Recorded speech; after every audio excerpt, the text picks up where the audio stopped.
Hello guys, आप सभी का स्वागत है मेरे इस यूट्यूब चैनल पे जिसका नाम है मिस्टर मैक। और जैसा कि आपका एग्ज़ाम ख़त्म हो चुका है ईवीएस का, उसके बाद आपका नेक्स्ट पेपर आपका बिजनेस लॉ ही है, जिसके रिगार्डिंग मैंने ये वीडियोस लाया भी हूँ। और इससे पहले की भी वीडियोस लेक्चर वीडियोस है वो, जो कि हाफ एन आवर की एक एक वीडियोस हैं, जिन्हें आप अगर आप 13 टोटल वीडियोस हैं आई थिंक। अगर आप उन्हें देख लेते हो तो आराम से आप जो है कह सकते हैं आपके बिजनेस लॉ में मार्क्स आ सकते हैं। तो उसके लिए आपने करना क्या है, उसके लिए बस आपने नॉर्मली गूगल पे जाइए, यूट्यूब सर्च करिए और वहाँ पर आप मिस्टर मैक्स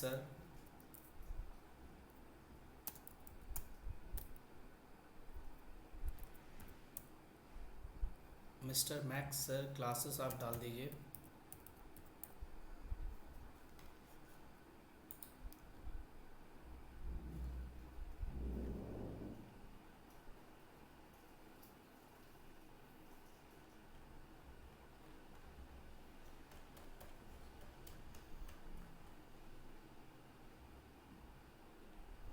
लग रहा कुछ ज़्यादा ही अपना उसमें हो चुका है।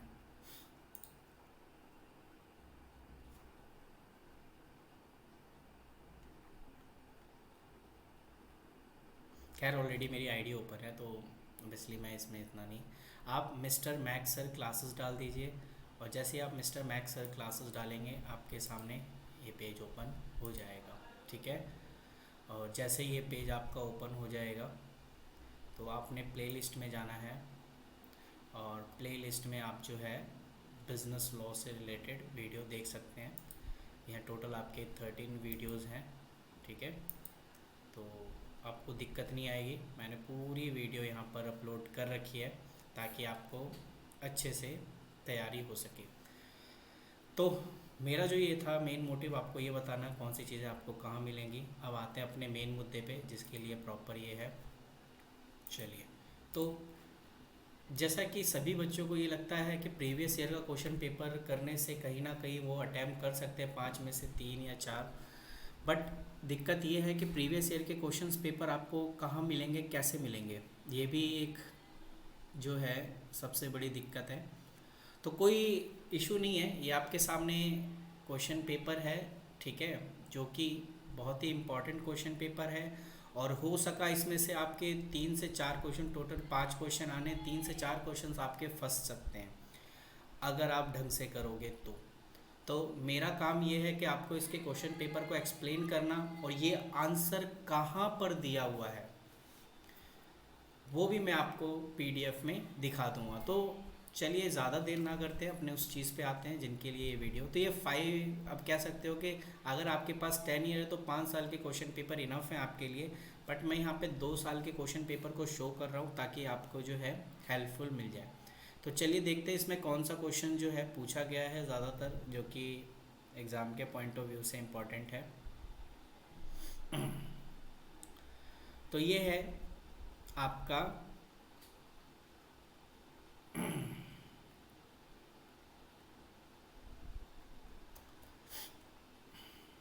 ये बिजनेस मैनेजमेंट और ये आपका हो गया business and industrial law.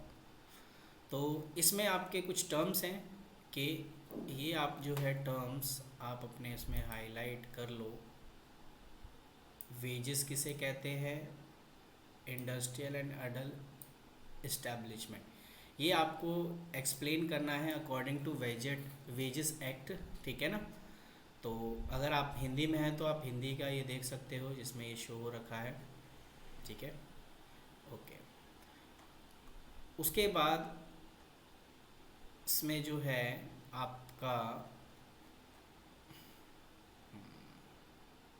Yes, यहाँ से आपका क्वेश्चन जो है आगे पीछे हो रखा है, आप इसको देख सकते हैं। मैं आपको 1 बाय 1 कराता हूँ। क्वेश्चन नंबर 1 जो है वो ये है, define the terms offer and explain the rule regarding a valid offer. प्रस्ताव क्या है और शब्द की परिभाषा दीजिए। प्रस्ताव शब्द की परिभाषा देने के बाद वैध प्रस्ताव संबंधी विविध नियमों की व्याख्या कीजिए।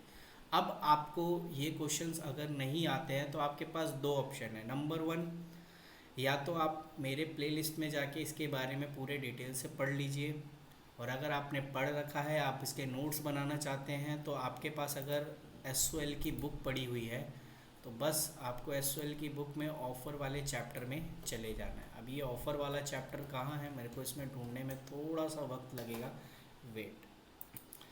ये आपको चैप्टर नंबर 1 में मिल जाएगा, ठीक है, लेसन नंबर 1 यूनिट 1 में आपको ये मिल जाएगा। तो चलिए देखते हैं यूनिट 1 में कहाँ है ये। तो देखिए ये आपके सामने आ चुका है, ऑफ़र एंड एक्सेप्टेंस। तो ऑफ़र की मीनिंग, डेफिनेशंस तो यहाँ पर है, आप डेफिनेशन यहाँ से लिख सकते हो कि ऑफ़र का डेफिनेशन अगर आप लिखना चाहो तो लिखा है a proposal made by one person to another person, ठीक है, one person to another person to do an act abstain from doing it and this person make the offer is known as a promiser। जो offer को बनाता है वो promisor होता है, and जिसके लिए वो बनाता है उसे प्रोमिसी या ऑफरी कहते हैं, ठीक है। तो ये हो गया ऑफ़र की मीनिंग। उसके बाद आप इसमें एग्जाम्पल के साथ लिखोगे, थोड़ा सा और आपका क्रिएटिव हो। देखो क्वेश्चन अगर आप देखो क्वेश्चन नंबर, तो क्वेश्चन नंबर अगर आप जब देखोगे तो ये क्वेश्चन नंबर है आपका कितने मार्क्स का है जी। अगर मैं इसे दिखाऊं, सारे अगर सिमिलर हैं तो कहीं ना कहीं ये 12.5 मार्क्स का हो जाना चाहिए। तो 5 नंबर का आपका ऑफ़र हो गया, और आपका बाकी के जो essential regarding for valid offer, अगर वैलिड ऑफ़र के लिए अगर आपको आंसर देखना है तो पहले तो ये ऑफ़र की मीनिंग आप लिख सकते हैं, और आप इसको एक बार पढ़ लेना, आपको पूरा क्लियर हो जाएगा। और फिर भी अगर आपको दिक्कत आती है तो आप मेरे प्लेलिस्ट में जाके वहाँ वीडियोस पढ़िए, वहाँ पे आप इसके बारे में देख सकते हो।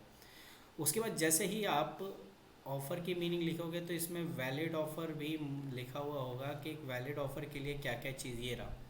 देखिए क्वेश्चन डायरेक्ट आपके बुक से पूछा जाता है, कोई अदर नहीं, कह रहा है essential of a valid offer, कि एक वैलिड ऑफ़र के लिए क्या क्या एसेंशियल होना चाहिए। तो ये आपके पॉइंट से, the offer must be disclose an intention to create legal relationship. और दूसरा है the term of offer must be clear and certain, not indefinite. उसके बाद आपका तीसरा पॉइंट है ऑफ़र में बी जनरल और स्पेसिफिक। और चौथा है ऑफ़र में बी एक्सप्रेस और इम्प्लाइड। पांचवा पॉइंट है आपका ऑफ़र मस्ट बी कम्युनिकेट। अगर आपको लग रहा है कि मैं थोड़ा स्पीड में चल रहा हूँ तो आप जो है वीडियो को थोड़ा सा 0.75 पे कर सकते हैं, लेकिन जहाँ तक मुझे लगता है मैं इतना स्पीड चल रहा हूँ क्योंकि अपने पास टाइम भी बहुत कम है, तो इसीलिए offer must B communicate. 5th point हो गया स्टेटस या स्टेटमेंट ऑफ प्राइस, ठीक है। तो ये कुछ 6 पॉइंट हैं, और इस 6 के 6 पॉइंट को मैंने ऑलरेडी एक्सप्लेन कर रखा है। और अगर आप नहीं इन चीज़ों को पढ़ा है तो पहले आप उस चीज़ को पढ़ें, उसके बाद आप ये जो है ऐसे क्वेश्चंस को लिखें। तो मैं शुरू से इस बात को कहता हूँ कि आप जो है अपनी कॉपी में ये नोट कर लीजिए जो भी इम्पोर्टेंट है। तो ये आपको आंसर मिल गया। आई होप आपको ये थोड़ा बहुत समझ में आ गया, और ये इम्पॉर्टेंट क्वेश्चन है, एग्ज़ाम के पॉइंट ऑफ व्यू से आना ही आना है। दूसरा है आपका insufficiency of consideration is immaterial but an agreement without consideration is void, explain the statement। ये कह रहा प्रतिफल की अपर्याप्तता महत्वहीन है किंतु प्रतिफलीन करार शून्य होता है, ठीक है। तो इसमें लिखा है insufficiency of consideration immaterial but an agreement without consideration is void. बिल्कुल सही कहा है कि अगर कोई भी कंसिडरेशन विदाउट एग्रीमेंट, अगर कह सकते हैं कि उल्टा बोलने में कुछ ज़्यादा ही है जल्दबाजी में, इसीलिए दिक्कत आती है ना। कि मेरा कहने का मतलब है अगर कोई भी एग्रीमेंट कंसिडरेशन के बिना है, कि कंसिडरेशन मतलब होता है समथिंग इज़ रिटर्न, तो वॉइड क्लियर किया जाएगा। अब ये आंसर आपको कहाँ मिलेगा, वो आपको मिलेगा कंसिडरेशन के पॉइंट पे। तो चलिए देखते हैं कंसिडरेशन का पॉइंट कहाँ है। तो ये है आपका, यहाँ से आपको आंसर मिल जाएगा लॉफुल कंसिडरेशन और ऑब्जेक्ट। ये टॉपिक है आपके DOSOL की बुक में। तो कह रहा है एन एग्रीमेंट द कंसिडरेशन और the object which is not lawfully can not enforce by law. तो उसे हम इन्फोर्स नहीं कर सकते this is because the court will not allow to polluted hand touch the pure fountain of justice. तो कह रहा है कि ये पूरा अगर आप पढ़ लो तो इसमें आपको इसका जो आंसर है वो आपको मिलेगा।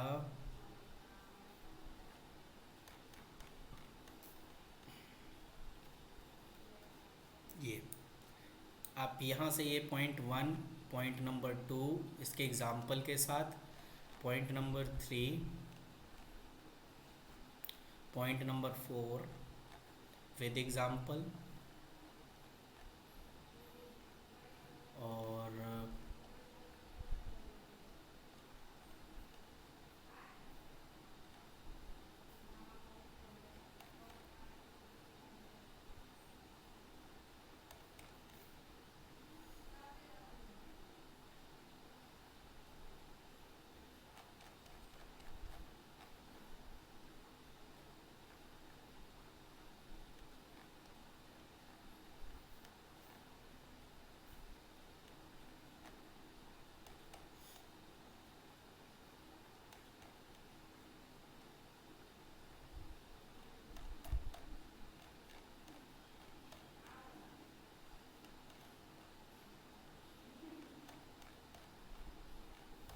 आंसर ढूंढने में थोड़ा सा यार वक्त तो लगता ही है। 5 पॉइंट तक है। ये रहा आपका जो फिफ्थ पॉइंट था, if the court regard the immoral, तो यही आपका इसमें क्वेश्चन बनता था। तो खैर आपको और थोड़ा एक्सप्लेन करना है तो इसलिए कह रहा है कि इनसफिशिएंसी कंसिडरेशन इज इमोरल, बिल्कुल, but an agreement without consideration is wide, explain this statement. तो आपको देखो, अगर आपको ये पॉइंट एक्सप्लेन करना है तो आप पहले इस पॉइंट्स को आप पढ़ें, और इसमें एग्जाम्पल भी लिखे हुए हैं। आप इस एग्जाम्पल को आपने प्रॉपरली लिखना है। एक बार आप इसको पढ़ लो तो आपको पता चल जाएगा कि एक्चुअली में क्या कहना चाहता है, ठीक है। और फिर ये कह रहा है कि related to public policy not the fix immoral matter rather the alternative passes time. और बाकी इससे ऊपर के जो 5 पॉइंट्स थे वो आप उसको आराम से एक्सप्लेन कर सकते हो कि अगर विदाउट कंसिडरेशन है तो वाइड डिक्लेयर किया जाएगा, बिल्कुल, कि आपको समथिंग रिटर्न करना ही है। अगर एग्रीमेंट विदाउट कंसिडरेशन है तो वाइड है, बट कुछ ऐसे एसेंशियल है जिसमें उसे वैलिड माना जाता है, वो भी आप लिखोगे। ये ऑलरेडी मैंने समझा रखा है, तो प्लीज़ आप वहाँ से जाके यार एक बार देख लो, आपको समझ में आ जाएगा। उसके बाद आपका अगला पॉइंट बनता है, ये आपके हो गए, हाँ, distinguish between coercion and undue influence. अब ये कोयर्सन और अंडू इन्फ्लुएंस मैंने आपको पहले भी जो मैं लेक्चर समझा रहा था तो वहाँ पर बोला था ये क्वेश्चन वेरी इंपॉर्टेंट है। तो देखो ये चॉइस में आ रखा है, तो ये भी क्वेश्चन आपके एग्ज़ाम के पॉइंट ऑफ व्यू से वेरी इंपॉर्टेंट है, distinguish between coercion and undue influence. ये जो मैंने 3 पॉइंट बोले हैं, 3 क्वेश्चंस बोले हैं, अगर आप इन्हें कर लेते हो इनमें से एक क्वेश्चन आपका या 2 क्वेश्चन फंस सकता है, और आपकी किस्मत अच्छी हुई तो तीनों फंस सकते हैं। प्लीज़ आप इसे अच्छे से पढ़िए, कहीं ना कहीं से पढ़िए, ज़रूरी नहीं आप मेरे वीडियो से ही पढ़ें, लेकिन हाँ आप इसे कहीं से भी पढ़ सकते हैं। क्योंकि तो देखिए ये रहा आपका answer, distinguish between coercion and undue influence. तो आप ये 1 2 3 4 4 पॉइंट्स हैं, आप इसे आराम से पढ़िए। और आप पेपर में ऐसे नहीं लिखना है आपने, ये तो एक थ्योरिकल स्टेटमेंट हो गया। आप इसे लाइन खींच के एक तरफ कोयर्सन और एक तरफ आप जो है अंडू इन्फ्लुएंस लिख के फिर एक्सप्लेन करेंगे। अगर आपको लगता है ये कम है तो आप गूगल पे सर्च कर सकते हैं यही क्वेश्चन, और आपके उसके पॉइंट्स उसमें मिल जाएंगे, तो आप वहाँ से भी पढ़ सकते हैं। ज़रूरी नहीं आप जो है यहाँ पे ही पढ़ें, मर्जी है आपकी। और अगर आपको पढ़ना है एक्सप्लेनेशन के साथ तो आप वीडियो में देख सकते हैं, ठीक है। तो ये क्वेश्चंस भी आपके क्लियर हो गए, और ये सारे important. What are quasi contract, explain to them. Quasi contract होता क्या है, ठीक है, और इसके तो कोई जो है एनी टू आपने एक्सप्लेन करने हैं। तो क्वासी कॉन्ट्रैक्ट वो कॉन्ट्रैक्ट होता है जो अपने आप ही कॉन्ट्रैक्ट बन जाता है, इसमें कोई लीगल एसेंशियल एलिमेंट की ज़रूरत नहीं होती। जैसे सपोज़ करो आपको मार्केट में कहीं जा रहे थे, आपको पर्स मिला, तो अब आपकी रिस्पॉन्सिबिलिटी बन जाएगी कि ये पर्स जिसका है आप उसको लौटाएंगे, ठीक है ना। खैर ये तो वैसी वाली बात हो गई है, लेकिन खैर बुक के अकॉर्डिंग तो यही कहता है कि अगर आपको कोई चीज़ मिलती है तो आपकी रिस्पॉन्सिबिलिटी बनती है। मिस जो होता है आपका मिस रिप्रेजेंटेशन वाला, वो भी इसके ही आ जाता है। और ये वाला जो इसमें है कि आपको कोई पर्स मिला है तो ऑब्वियसली आप उसे लौटाएंगे, ये आपकी रिस्पॉन्सिबिलिटी बन जाती है। तो ये कॉन्ट्रैक्ट अपने आप ही बन गया। या आपने कहीं किसी की मतलब एक तरीके से वॉलेंटरी काम किया या जान बचाया, तो उसने कहा कि मैं आपको रिवॉर्ड के तौर पे 10,000 रुपये दूंगा। अब देखो, ये नॉर्मली एक तरह से हो गया कि भाई अब 10,000 रुपये दे रहा है तो कंसिडरेशन भी आ गया और उसने उसकी जान बचाई, तो कहीं ना कहीं वो भी एक क्वासी कॉन्ट्रैक्ट में शामिल हो जाता है। तो आप इसे पढ़ सकते हैं, आप गूगल पे सर्च मारिए, आपको आंसर मिल जाएगा। ये ऑलरेडी समझा रखा है, नहीं समझा रखा है एक बार देखना पड़ेगा। वैसे क्वासी कॉन्ट्रैक्ट के बारे में मैंने ज़्यादा नहीं इसके बारे में बताया, लेकिन आप इसे गूगल से देख सकते हैं। गारंटी क्या होता है and when how it is revoke, और ये कैसे टूट जाता है। ये आपका गारंटी का चैप्टर है, श्योरिटी वाला, ठीक है ना, कि जिसमें 3 पार्टी होते हैं, principal, debtor, creditor and surety. तो उसी में कह रहा है कि गारंटी क्या होती है और ये कैसे टूट जाता है। ओबियसली अगर आप श्योरिटी से बिना पूछे अगर कोई चेंज करोगे कॉन्ट्रैक्ट में और श्योरिटी को पता नहीं है कि भाई तुमने ऐसा कुछ चेंज किया, तो वो अपने आप ही टूट जाएगा। उसके बाद कह रहा है what is contract of agency, और एजेंसी का चैप्टर है ये, एजेंट वाला, आप वहाँ पढ़ सकते हैं इसे। And what is the difference between kind of agent, कितने टाइप के एजेंट होते हैं, सब एजेंट होते हैं, सब्सिट्यूट एजेंट होते हैं, प्रिंसिपल एजेंट होते हैं। तो ये सारे ये टाइप्स ऑफ एजेंट आप वहाँ पे पढ़ सकते हो, ठीक है, या गूगल पे सर्च मार लो, वो बेस्ट रहेगा क्योंकि आप अच्छे से इसे पढ़ सकते हो। अच्छा, ये वेरी इंपॉर्टेंट क्वेश्चन है, what do you mean by the indemnity and guarantee. तो आप इसे भी चेक कर सकते हो, गूगल पे आराम से आपको मिल जाएगा। उसके बाद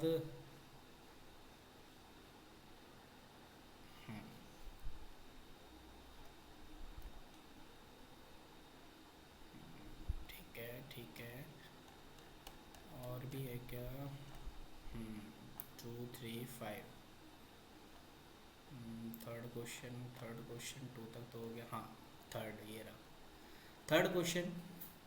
और थर्ड क्वेश्चन से पहले इसका जो बी पार्ट है ये रहा आपका। देखो क्वेश्चन में आगे पीछे है लेकिन मैं आपको क्वेश्चन बता रहा हूँ, आपको उस क्वेश्चंस को लिखना है, गूगल पे सर्च मारना है, आपको मिल जाएगा। इसकी मैंने वीडियोस अभी नहीं बनाई है क्योंकि वक्त नहीं मिल पा रहा था, लेकिन मैंने कॉन्ट्रैक्ट की पूरी ख़त्म कर दी, सेल्स ऑफ गुड एक्ट की ख़त्म कर दी। तो एक तरीके से आपको मिल जाएंगे, जो बात सच है वो सच है, वो मैं इसमें नहीं कहूँगा कि आप वहाँ जाके देखें, जो चीज़ वहाँ है ही नहीं तो आपको मिलेगी नहीं, फिर खामा आप परेशान होंगे। तो इसकी मैंने वीडियो बनाई नहीं है, आप इसे गूगल पे सर्च कर सकते हैं।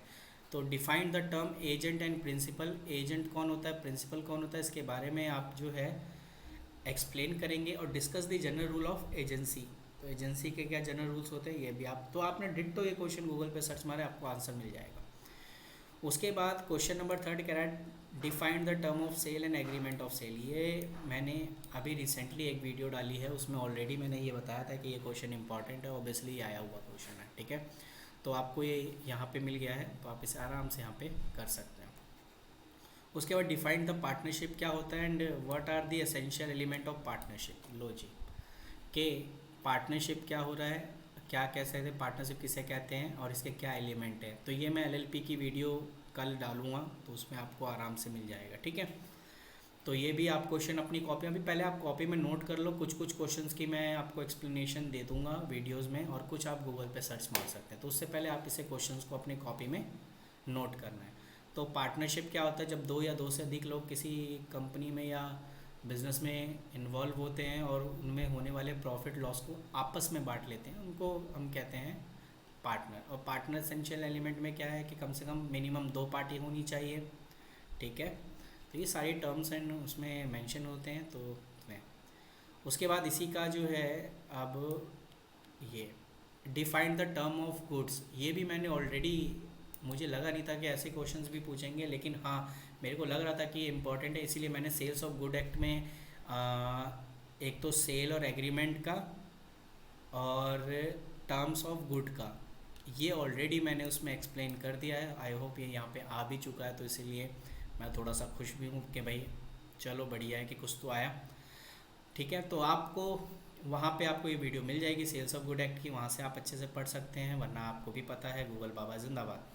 तो define the term of negotiable instrument and what are the essential character. Negotiable instrument जैसे आप देखते हो बीआर वगैरह, चेक वगैरह, ये नेगोशिएबल इंस्ट्रूमेंट होते हैं, ठीक है, जो हम लेन देन जो भी करते हैं उसके रिगार्डिंग इंस्ट्रूमेंट होते हैं। तो आप इसे पढ़ सकते हो। आई होप अगर मेरे पास टाइम हो तो मैं इस पर एक वीडियो बना दूंगा, ठीक है। वरना आपको इस पे करना क्या है, जैसा कि मैंने आपको अभी कहा कि गूगल बाबा पे जाना है। ये आप गूगल बाबा पे गए और यहाँ पे आपने नेगोशिएबल इंस्ट्रूमेंट क्या होता है ये आप, ठीक है ना। तो मीनिंग आपने लिखना है तो मीनिंग ही सही।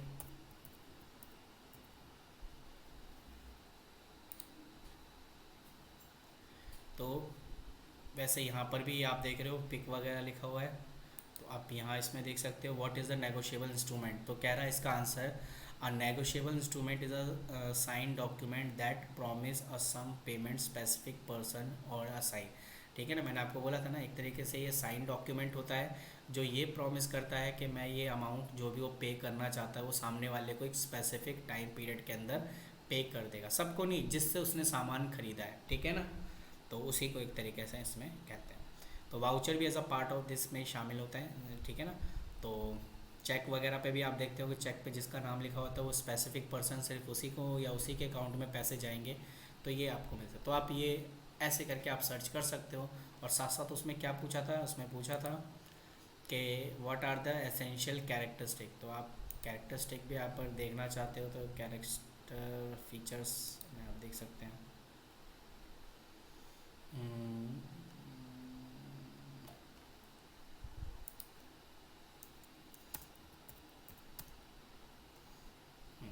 ये आपका कैरेक्टरिस्टिक है। गूगल आपकी सारी चीज़ों को इस तरीके से कवर अप करता है, आप देख सकते हो। देखो पहला ही पॉइंट में यहाँ पर ही मिल गया है, और ब्रीफ एक्स ये रहा कैरेक्टरिस्टिक, ट्रांसफरेबल होता है। दूसरा राइट टू रिसीव पेमेंट होता है। तीसरा टाइटल ऑफ ट्रांसफरी, तो ये ऑलरेडी, और ये कुछ एग्जांपल है, cheque, promissory note, bill of exchange, demand draft. तो आई होप आपको ये चीज़ें क्लियर हो गई होंगी, और ऐसे ही आपने ढूंढने हैं सारे क्वेश्चंस। मैंने आपको एक आइडिया दिया कि आपने कैसे इसे करना है। उसके बाद ये भी आपका ख़त्म हो गया। उसके बाद कह रहा है distinguish between promissory note and bill of exchange. लो जी, इसी के साथ जैसे नेगोशिएबल इंस्ट्रूमेंट आया वैसे ही आपका डिस्टिंग्विश बिटवीन प्रॉमिसरी नोट और बिल ऑफ एक्सचेंज में क्या फ़र्क होता है ये भी आपको वहाँ पे मिल जाएगा, ठीक है। उसके बाद जैसे ही आपका फोर्थ क्वेश्चन ख़त्म हो जाता है तो आपने अगला है, इसके चॉइस में आ रखा है ऑब्वियसली, ऐसे ही आपके चॉइस में आएगा, define the term of wages under the payment of wages act. Wages किसे कहते हैं और इसे एक्सप्लेन करना है कि मैं वेजेस एक्ट के अकॉर्डिंग, ठीक है ना। And what deduction can be lawful made for wages. ये इतना कुछ खास नहीं है, आपको मैंने उससे पहले ही इसमें बता दिया है। अच्छा, ये है what is the partnership deed and main content. ये आपको पार्टनरशिप में मिल जाएगा, यानी एक एक चैप्टर ऐसे उठ के आए हुए हैं कि आपको उसमें से ही दो क्वेश्चन आपको ऐसे निकल जाएंगे। अगर आपको ये नहीं आता तो ये आपने पढ़ा होगा। तो आपने पार्टनरशिप डीड क्या होता है, पार्टनरशिप डीड एक रिटर्न एग्रीमेंट होता है जिसमें पार्टनर डिसाइड करते हैं कि किसको क्या क्या, किसने कितना कैपिटल लगाया है और किसको कितना प्रॉफिट मिलेगा, ये सारी बातें रिटर्न में होती है। तो partnership deed is a written document. ये आपने 12th में पार्टनरशिप की बुक में अकाउंटेंसी में पढ़ा था, तो ओबियसली आपको वहाँ पे मिल जाएगा। तो ये कुछ क्वेश्चंस मैंने आपको बताए जो कि आपके लिए हेल्पफुल हो सकते हैं। उसके बाद पांचवा क्वेश्चन ये है, who is eligible for bonus and when is the employ disqualify for bonus under the bonus act. कि कौन इंसान बोनस के लिए एलिजिबल हो सकता है and when is an employ disqualify for a bonus under the bonus. तो किस कंडीशन में जो है एम्प्लॉय को डिसक्वालीफाई कर दिया जाएगा बोनस के मामले में। तो ये भी आप गूगल पे आप सर्च मार लीजिए, मैंने इस पर वीडियो नहीं बना रखी है तो इसीलिए आप ये क्वेश्चन वहाँ पे देख सकते हैं। खैर आपका सेकंड सेमेस्टर है तो मुझे नहीं लगता शायद ये वाला आपके में टॉपिक है, मैं एक बार चेक कर लेता हूँ। वेट वेट वेट, तो ये आपका सिलेबस है और मेरे ख्याल से मुझे यहाँ कहीं नहीं लिखला दिखाई दे रहा है, यहाँ पे डिजिटल सिग्नेचर दिखाई दे रहा है। और डिजिटल सिग्नेचर आप पढ़ लेना भाई, मैं आपको पहले ही बता रहा हूँ डिजिटल सिग्नेचर पे क्वेश्चन ज़रूर पूछेगा। ये इन्फॉर्मेशन टेक्नोलॉजी, यहाँ पे आपको वही इंस्ट्रूमेंट वगैरह से रिलेटेड क्वेश्चन यहाँ मिल जाएगा, तो आप यहाँ पर उस चीज़ को पढ़ सकते हैं। डिजिटल सिग्नेचर क्या होता है, डिजिटल सिग्नेचर सर्टिफिकेट क्या होता है, ये सारी चीज़ें आपको गूगल पे मिल जाएंगी, ठीक है। तो इसमें इसका मतलब एक चीज़ तो मुझे समझ में आ गया कि इसमें क्वेश्चन नंबर 4 और 5 आपने नहीं करने, क्योंकि वो आपके सेकंड सेमेस्टर में नहीं है। एक एक्चुअली ईयरली वाला क्वेश्चन पेपर है, तो इसलिए। लेकिन ये जो ऊपर के क्वेश्चन पेपर है भाई वेरी इंपॉर्टेंट है। ईयरली क्वेश्चन पेपर हो या सेमेस्टर हो, ऐसा इसका ये मतलब नहीं है सेमेस्टर के आने से ईयरली क्वेश्चन पेपर को हम नहीं पढ़ेंगे, भाई वो क्वेश्चन उठ के आते हैं। लेकिन ये सिलेबस में आपके नहीं है, इसलिए आपको क्वेश्चन नंबर 5 नहीं करना है और वेजेस वाला क्वेश्चन नहीं करना है। जहाँ पे आपको वेजेस वाला क्वेश्चन, ये आपका था ना वेजेस वाला, ये भी नहीं करना है आपने। कॉन्ट्रैक्ट हो गया, इंस्ट्रूमेंट हो गया, सेल्स ऑफ गुड एक्ट हो गया, वो सब आपने इसमें करने हैं, ठीक है। तो ये आपका, और हाँ एजेंट वाला करना है, ठीक है ना। ये रहा आपका sub agent as a part of. एक आंसर तो आपको यहीं पे मिल गया टाइप्स ऑफ एजेंट में, सब एजेंट। तो कहीं ना कहीं आपको लग रहा है ना कि सही ये ग्रेजुएटी रेजुएटी ये सारे आपके क्वेश्चंस हट चुके हैं, तो ये करने की आपने ज़रूरत नहीं है। ना बोनस करना, ना वेजेस करना, ना ग्रेजुएटी वगैरह करना है, ये तीनों आपके सेमेस्टर में नहीं है, तो इसलिए इसे आपने नहीं करना है। लेकिन ईयरली वाले जो बच्चे हैं वो इसे करेंगे, तो उनके सिलेबस में मेंशन होगा, बट इसमें नहीं है, ठीक है। तो आपको इससे पहले की चीज़ें करनी हैं जो कि मैंने अभी क्वेश्चन पेपर बताया है। टाइम भी अपना होता जा रहा है, तो प्लीज़ आप इसको पढ़िए। और अगली क्लास में आपको एक और क्वेश्चन पेपर के साथ आऊँगा जिसमें और इम्पोर्टेंट क्वेश्चंस होंगे, वो डिस्कस करेंगे, ठीक है। तो अगर आपको ये वीडियो अच्छी लगी, पसंद आए, तो प्लीज़ यार शेयर करें अपने दोस्तों में, ताकि उनको भी एक तरीके से हेल्पफुल मिल जाए। मिलते हैं आपसे अगली वीडियो में। Thank you.